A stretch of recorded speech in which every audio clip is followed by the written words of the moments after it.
Hey there, let's start this video with some new acquisitions. I saw this Scotto Amtrak Viewliner Phase 4 in another video on YouTube and I liked it very much. So I thought it'd be an interesting thing to have a passenger service on my layout. I ended up buying two sets. With two sets you can run what's it called a push and pull service, so locomotive or inch end, so there is no reason for the locomotive to go around and hook to the other end of the train. The crew would just leave one locomotive and go to the other end of the train and proceed in the opposite direction. Other things I've acquired were some of these building kits from this hobby store called Udisco. Unfortunately, they've closed shop, and somehow I end up getting onto the final sale deals in the last moment. I mean, we have like about a week or two before they close down, and I end up getting some of these Hellgen kits. I suppose they're hard to find, but there they are, and I got this turntable, which is cool too. Let's now see what's new in the layout room. We started painting the Valance black. You can see that here using the satin black. I've also masked the pot lights because the ceiling is going to be painted in the same black color. And once we move into the next shot, you'll see the first mistake I made, which was using satin black. I thought that it would be more durable using satin black, but there is a lot of sheen from the satin. And so I had to go back to home hardware store and get flat black basically. And there it is. Flat black looks much better actually. When you're standing there, it's not that noticeable. So the next was hiding all the gaps between the ceiling and the valance, and I used this rubber adhesive tape that I could just fit into the corner, and it worked very well. It's I think 3/4 or 1 inch wide, and so you just fit in the corner and it bends nicely because it's rubber. Overall, the black paint on the valance in the ceiling gives that slick shadowbox effect to the whole layout room. Very pleased the way it came out. What you're seeing next are the feet of my benchwork on the Peninsulas. So originally I made these feet out of rubber, and then I put I think a 1/4 inch or 3/8 bolts inside them, and then there are T-nuts inside the wooden legs, and then that screws and it's adjustable. Problem is, because the benchwork is only this portion of the benchwork table is 2 feet wide, it's actually wobbling, and it was wobbling more than I really liked. So I ended up modifying this and removing the rubber feet and replacing them with a solid 3/4 inch plywood piece all across end to end. After doing that, the benchwork became more stable and there was much less wobble. And here you see the back side of that. This is under the bench. So it rests on the floor, and it's a hardwood floor, so the contact surface is flat and there is just no movement in that direction.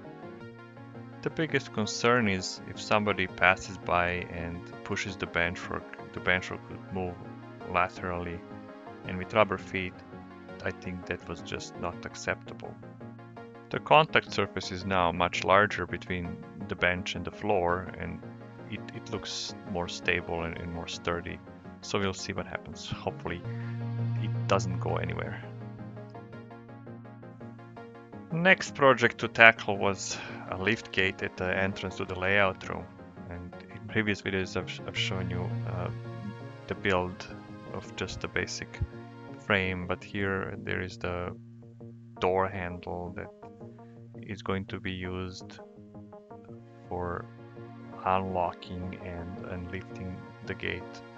The door handle is on both sides, and I just used the normal handle from the home hardware store, and you can see a square profile metal bar that goes through and connects the handles on both ends, and that was really difficult to grind down to the same measurement to fit the handle. And before that I had to remove all these pins and screws and whatever that comes with the normal door handle, because you know how the door handles go through the door.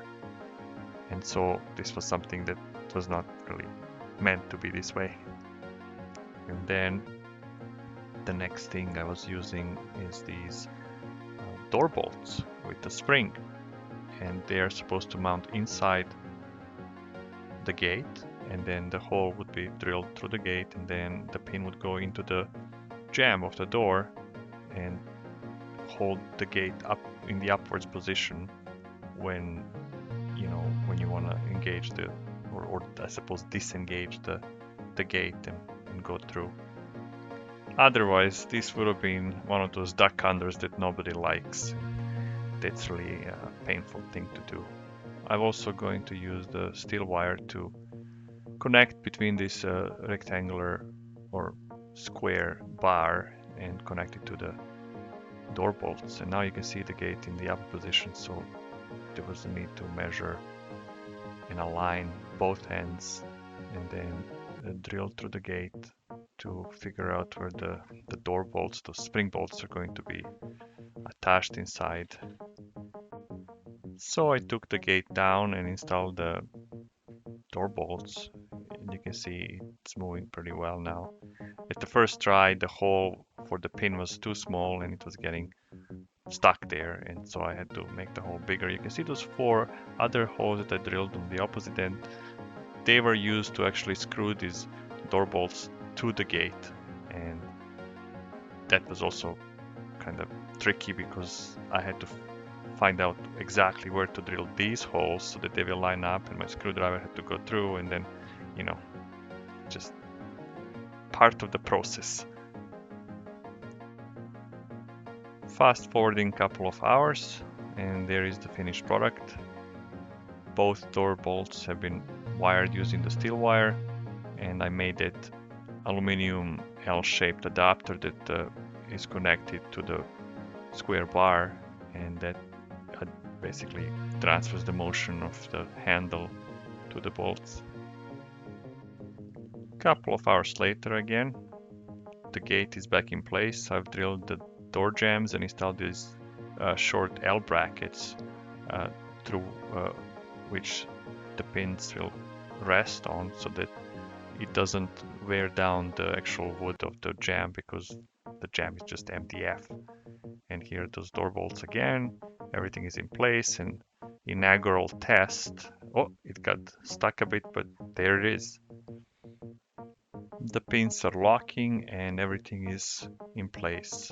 I think the user just needs to ensure not to hit their head underneath here. I think I'm going to put some kind of a foam or something and protect everyone's heads, or at least those who are height blessed to be over 6 feet tall. They'll have to nod a bit. Otherwise, everybody else will just be able to pass through without any issues. The gate still needs to have the top surface done, and some electrical connections will have to be made on these blocks between the 2 sides, and also to wire the actual gate itself, the track on the gate, so that there is power, but also when you lift the gate up, the power goes off and no trains pass through on each side of the benchwork. Otherwise, it would be quite a disaster losing trains down 4 feet or 4.5 feet on the floor. This will wrap the episode. Hope you liked it so far. Thank you for watching. In the next episode, we'll switch gear and do some electronics in the staging yard. Until then, stay well.